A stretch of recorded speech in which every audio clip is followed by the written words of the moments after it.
Good afternoon. Hello, hello. Hopefully, everyone is having a great Wednesday.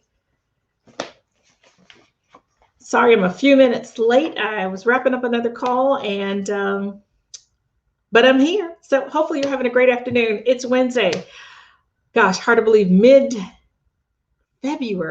Hopefully, everyone had a fantastic Valentine's Day. Yes, hopefully, you had a great Valentine's Day. And today, we're going to talk about it all starts with attitude, and we're going to be talking about communications. But first, for those who do not know me, my name is Linda Jordan with LRJ Coaching and Business Solutions. And so I help corporate professionals, organizations, and executives level up their leadership skills so that they can be more effective in business and be more successful. And so today, what I wanted to share is around, as I said, it's all about attitude and how you connect with other people. In addition, before we get started, I've got a couple things coming up. I will have a Coaching for Leaders workshop that starts next month. So I will post that in the comments along with a passive income workshop that will be this Saturday. So there's a 50% off discount and the code is early bird. So for those that are listening, thanks for joining.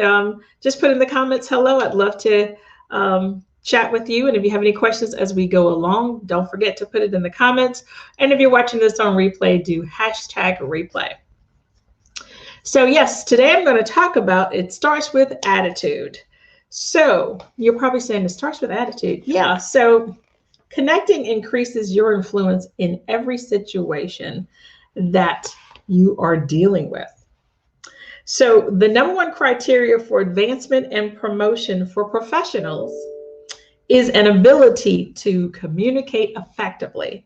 And that's by Ralph G. Nichols. Yes, communication is key. Connecting with other individuals and understanding how to network is so important, particularly now that we are all now using Zoom and we're not having as many meetings or gatherings with people that we connect with or that we work with or friends or family. So proper communication or effective communication is so critical now as we move forward in our new ways of working. So I'll read this to you. It says the presidential historian Robert Dallek says that successful presidents exhibit 5 skills and qualities that enable them to achieve things that others don't. Don't you want to know what those 5 skills and qualities are that presidents use that others don't? So the first one is vision. The second one is pragmatism. The third is consensus building. The fourth is charisma. Now we all know we have a little bit of charisma. And the fifth is trustworthiness. Now, I'm not saying that all of the presidents carry those successful skills, but the most successful ones are indicated to have those 5 skills or qualities. So connecting is the ability to identify with people and relate to them in such a way that it increases our influence on them. I'll say that again. Connecting is the ability to identify with people and relate to them in such a way that increases our influence on them. So knowing that, we all know that leadership is a part of being an influence. Can't even talk. Leadership is a part of influence. So if you're a really good leader, then you have the ability to influence others. So to give you a short story, when I worked in corporate America as a leader, of course, my job is to, lead my team effectively, to give them the tools that they need, making sure they have the systems and technologies that they need to be effective. When it comes to change in the organization or change management in an organization, as a leader, I needed to be a leader of influence. And you're probably saying, well, yeah, that's true. Or so tell me a little bit more about that. So this is kind of how the example I'm trying to convey is when you're dealing with or having to deal with change in an organization, such as a restructure, a downsizing, right sizing, however you want to call it, but there's a change in the organization. If the leader is not honest and truthful with the staff of what's actually happening, not having those conversations with the staff so they know what's going on and what to expect, then it's hard for that staff to grasp and accept the change that is occurring. So as a leader, I needed to be that person of influence so that I could effectively communicate with my team, share with them the changes that were being made. Maybe I didn't always have the answers about why those changes were being made, but I was honest and I was forefront in telling them about the changes. So when you have the ability to communicate and share what's actually going on, and that means all that you can share. Yes, there are times in leadership when changes are being made and you may not be able to disclose all the whys of why things are happening, but you come to the surface and you explain all that you can. And so when you have the ability to do that, then that gives you the ability to bring your team along with you. And that's really what influence is all about. Making sure that people are on board together. That's the most important thing. So leadership is a part of being influential, bringing others along with you. So hopefully that explains, it gives you more information on leadership. So there are a couple other things that I wanted to share with you around why attitude and in being an influential leader is so important. So did you know that? So there's 3 categories of leadership. So I just wanted to explain a couple of what the difference in these 3 are. So there are low achievers, average achievers, and then high achievers. So low achievers, they're mostly preoccupied with their own security. It also indicates that they show a basic distrust of subordinates. They don't seek advice, and they avoid communications, and they rely on manuals. So how many of you know individuals who follow those 4 things? And those are the ones that are classified as low achievers. Again, I'll read them. They are preoccupied with their own security. They have some distrust. They don't seek advice, and they always follow the policy manuals, or they rely on the policy manuals.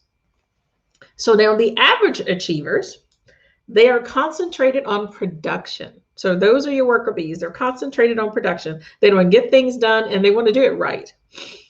They're focused more on their own status. They were reluctant to advice. So now these individuals, they hear what you have to say. They may not like it, but they'll more than likely use it, and listened only to superiors. So they're not going to listen to someone who is not at their level, but they will listen to senior leaders about what's actually going on. So those are your average achievers. Now your high achievers are a little bit different. They care about people as profits. I'll say that again. Care about people as well as profits. Oh yeah, they care about people as well as profits. They are viewed subordinates are optimistically. They do seek advice from others under them, and which I think is a critical point. They seek advice for others under them.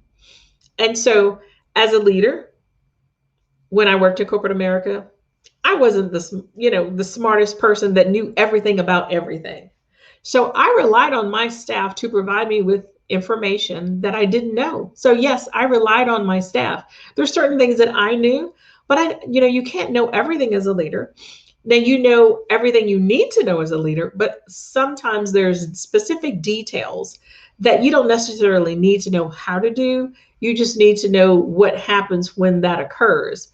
So as an effective leader, then you rely on your team, or you go to your team to get those specific details, and you show them support. So that's what the high achievers do. And they are also extremely good listeners. So for the high achievers, I'll read that again. They care about people as well as profits. They they're viewed their subordinates optimistically. They do seek advice from others that are not at their same level. So they go through various different levels, and they are good listeners.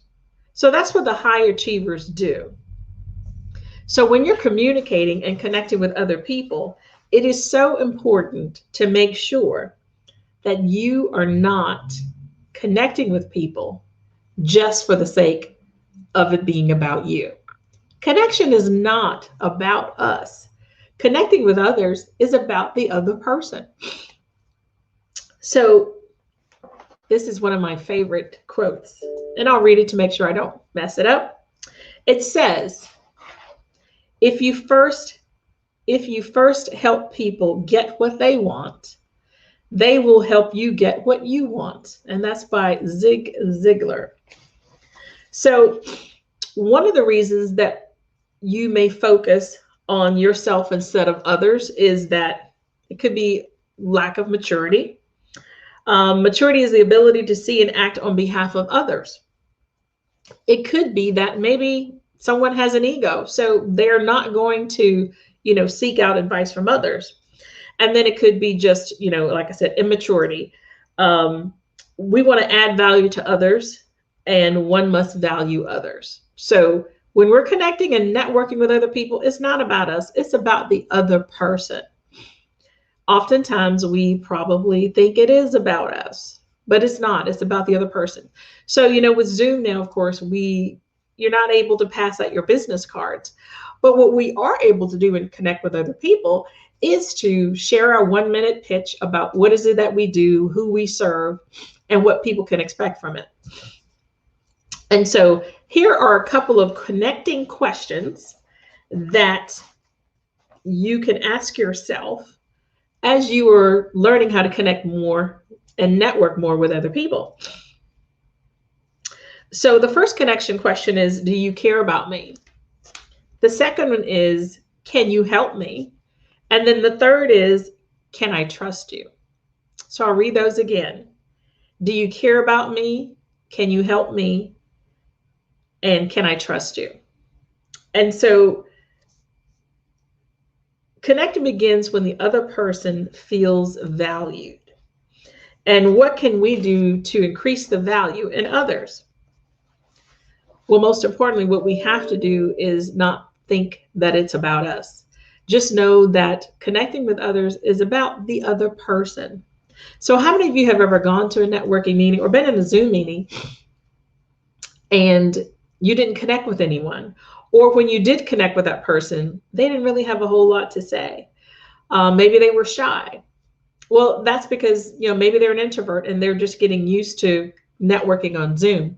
But for you, if you notice that, then one of the things that I do is I try to pay very close attention to that individual. If I see them in person, it gives me a better opportunity to sort of pick up on some of the subtleties of that individual. So for example, you could ask about, how they're dressed. You could say, nice outfit or nice shirt or whatever that they're wearing. You could compliment them on their clothing, or you may compliment on if you've seen them before.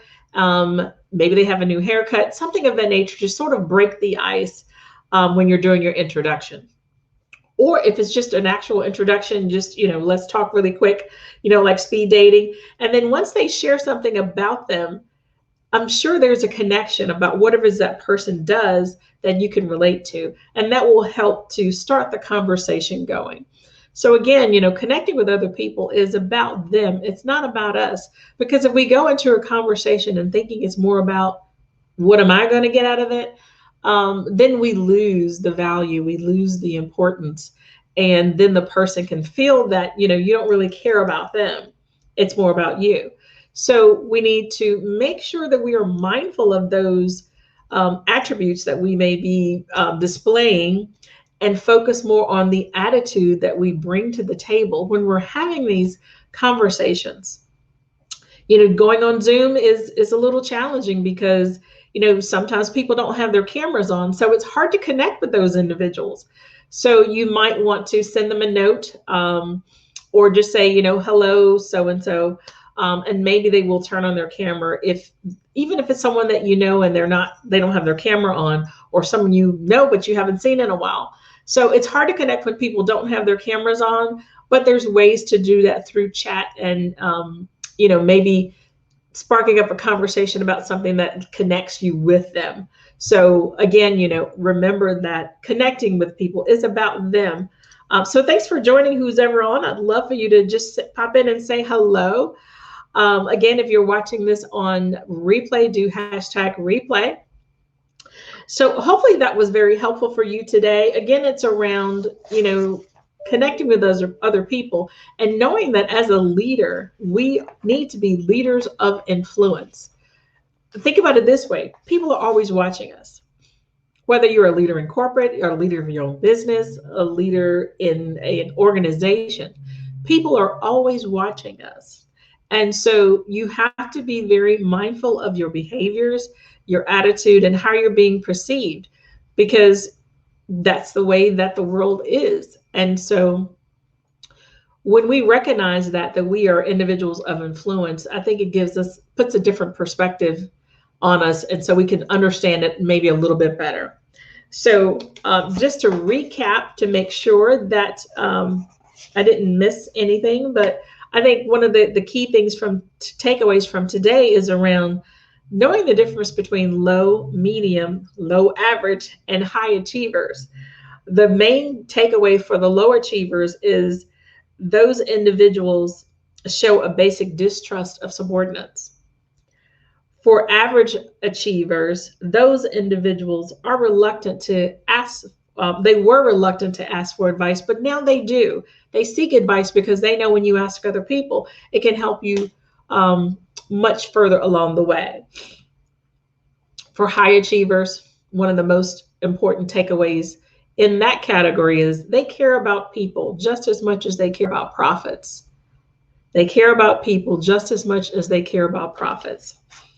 And final closing is that, if you first help people get what they want, they will help you get what you want. Quoted by Zig Ziglar. So that's my message for today. Hopefully it has helped someone.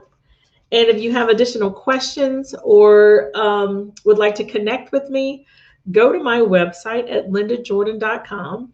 I will post in the link how you can set up a free 30-minute consultation with me. Right now it's called Freedom of Choice.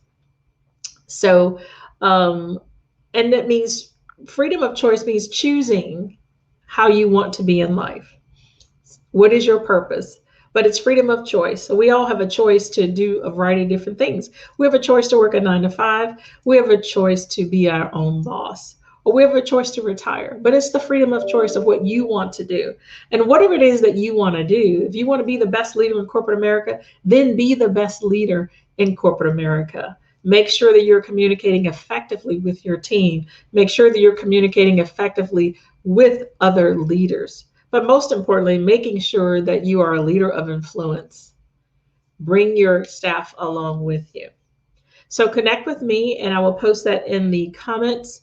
Again, it's a free 30-minute call around freedom of choice, and we'll work out any details that you may have during that 30 minutes. In addition, I have a for coaching for leaders, a 6-week program that begins in March. Actually, it'll be March the 1st. So I will post that also in the comments. The invite is on Eventbrite, and there is a 20% off discount, and the code is early bird. I will also put that in the comments so that you can see that. So I look forward to seeing all of you there on March the 1st for the coaching for leaders 6-week. And thank you for joining me. Happy Wednesday. Hope you had a great Valentine's Day, and get prepared, because I think wherever you are in the U.S., we're going to have some bad weather. And if you're outside of the U.S., hopefully you have better weather. But if you are within the U.S., let's be prepared for some winter weather that's coming our way. And I will see you all next Wednesday. Have a great day. Bye-bye.